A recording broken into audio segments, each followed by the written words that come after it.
فيديو النهارده يا جماعه مكسر الدنيا، واصل لملايين ملايين المشاهدات وعاجب ناس كتير جدا، وفكرته اصلا غريبه. بيقول لك ان انت لو جبت شوكولاته يعني سايحه وبعدين جبت شوكولاته الفرباسيلو وحطيتها على بقك وسبتها لمده دقيقتين او دقيقه بتاخد شكل البق، يعني بتنشف على شكل البق، بتجمد. يعني مش عارفه ازاي، بس يلا بينا نجربها ونشوف فعلا الموضوع ده صح ويستاهل انه يطلع ترند ولا لا. يلا بينا. طيب احنا هنحتاج بس حاجتين اتنين: شوكولاته تكون خام عشان اما اجي اعمل لها حمام كريم. ودي من الشوكولاته دي يا جماعه، البتاعه دي طلعت عيني عشان اعرف الاقيها، هي موجوده بس انا ما كنتش عارفه اسمها ايه. يعني رحت الراجل بقول له عايزه شوكولاته فرخاسيلو، الراجل قاعد يقول لي ها، قلت له فرباسيلو، فرخاسيلو، فرناسيلو، فرحاسيلو. فالراجل بص لي بيقول لي فيك حاجه، انت تعبانه؟ قلت له لا هي شوكولاته. قعدت اوصف له بقى شكلها واقول له شبه الدوده صغيره. قعد يقول لي لا انت فيك حاجه، طب يعني كلمي حد في البيت كبير مثلا واديني السماعه. تمام. المهم يا ستي في الاخر اسمها شوكولاته فارماسيل. شوكولاته فارماسيل دي اللي طلعت عيني النهارده. المهم دلوقتي نجيب الشوكولاته ايه الخام. يا جماعه الشوكولاته الخام دي يعني مره يعني ولا ايه؟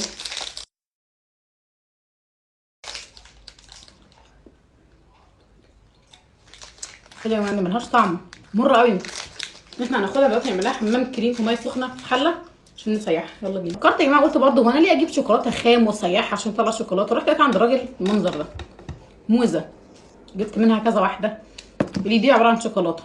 قلت له ازاي بقى؟ تعملي كده وكده فتنزل لك الشوكولاته السايحه. حسيت ان ده بديل اسهل من ان انا اعمل الشوكولاته دي، بس ايه، انا هجرب دي ولو باظت فشلت تاني يبقى احنا معانا الشوكولاته الخام. يلا بينا. طيب انا دلوقتي مطلوب مني انا اجيب طبق الموزه. يا جماعه الموزه شوكولاتتها جاهزه، بصوا بتنزل ومليانه. مش بس هجيب عليها ايه ما يعمل الموضوع، الموضوع شكلين. هجيب هنا الشوكولاته دي، ننزل منها حبه هنا، نبدا بقى ايه نلغوص بقى. ودلوقتي هنخش في مرحله اللغوصه. ما بقاش علينا دلوره كده، هنلزق بقنا دلوقتي هنا.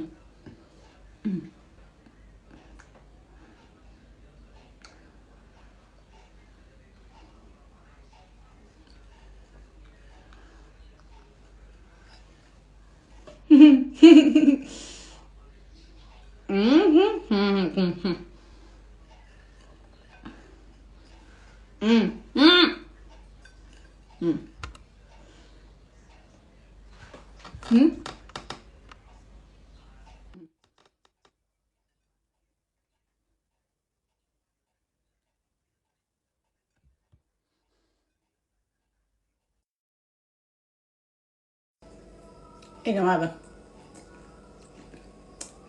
وهي تقريبا كانت بتمسك ولا بتقعد شويه عشان تمسك. انا استفدت ايه بقى؟ بس طعمها حلو قوي.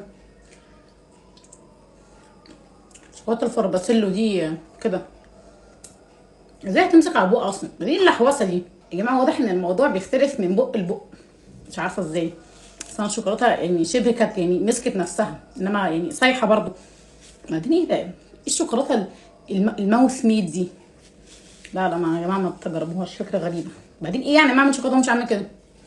استفدت ايه؟ ده بقى ايه لما ما يكونش ليا في المطبخ بس بحاول ادخل المطبخ غصب، او حد يدخلني المطبخ غصب فطلع البلاوي اللي انا عماله اعملها دي.